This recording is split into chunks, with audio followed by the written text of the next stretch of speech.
Welcome to this iWorld Live event in our new beautiful iWorld Live studio. I'm here with Jacob Brubaker. Jacob, we're talking about an interesting subject, which is compounding. We've been talking at this meeting about compounding in a lot of different contexts. I don't remember whether we've ever talked about compounding in the context of glaucoma. So, first of all, why is this a subject? So I think one of the issues obviously is compliance, right? So we have patients that have multiple therapies, there are multiple eye drops, and there's a lot of agents that aren't necessarily available to our patients in this country that are definitely available in other countries. And so compounding pharmacies have kind of filled that niche to put these medications together. What are some of the medications that my patients otherwise can't get? So, for example, latanoprost with timolol. That's very common in most other countries. It's not available here. And then a quadruple or even a quadruple agent where you have latanoprost with pretty much everything else. And so anything that's a generic can basically be compounded into a product.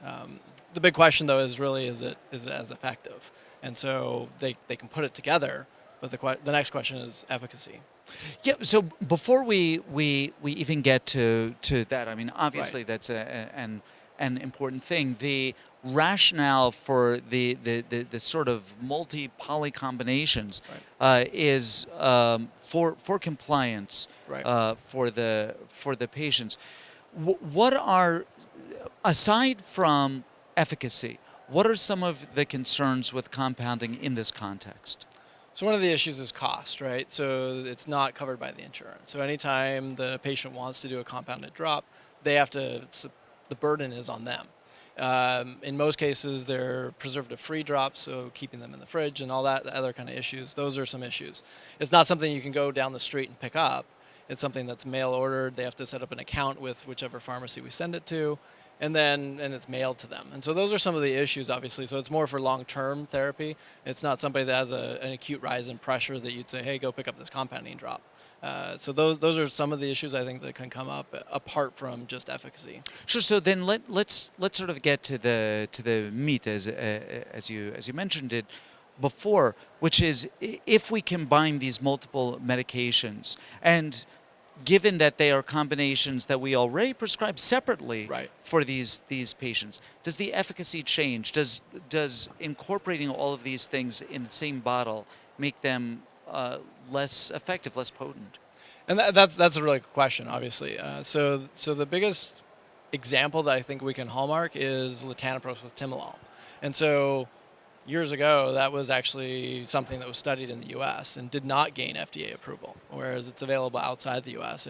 And a lot of people feel like when you actually put those two agents separately, it's not as effective. Typically, latanoprost is given at night, timolol is given in the morning, and so you put them together, you have to choose when you're going to take it. And so I think that's one example where it's probably not as effective.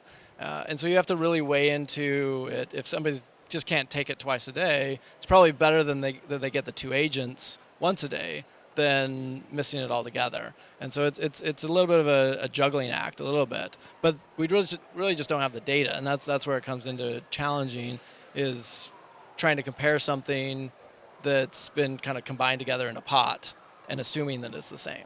Right. And then there's the question you alluded to. If you're combining, let's say, latanoprost, bromonidine's on label dosings, TID. Right. Are there issues with giving? Are there issues with irritation and redness aside from efficacy?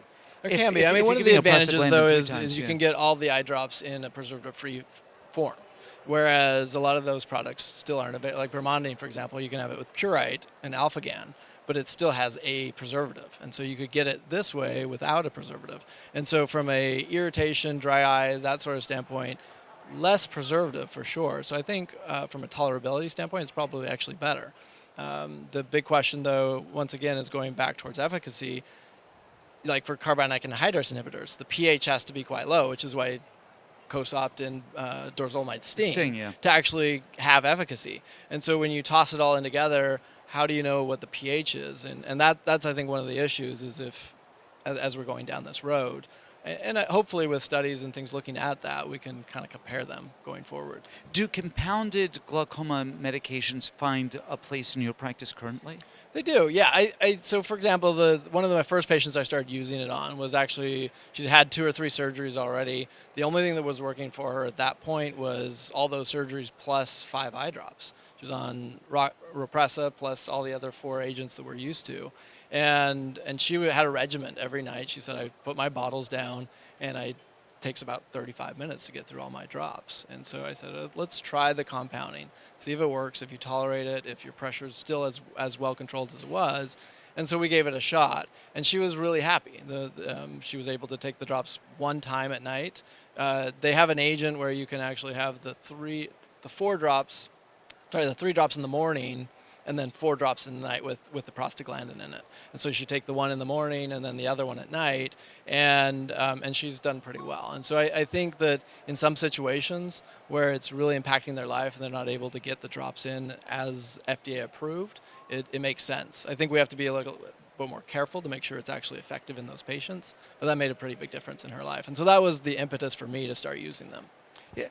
Jacob, I'm really glad that you've brought this topic to us. Frankly, I mean, it would have never crossed my mind. It's not that I don't think in terms of compounding. It's not that I haven't prescribed compounded medications, just never in this context. And like all of the how to put it gently.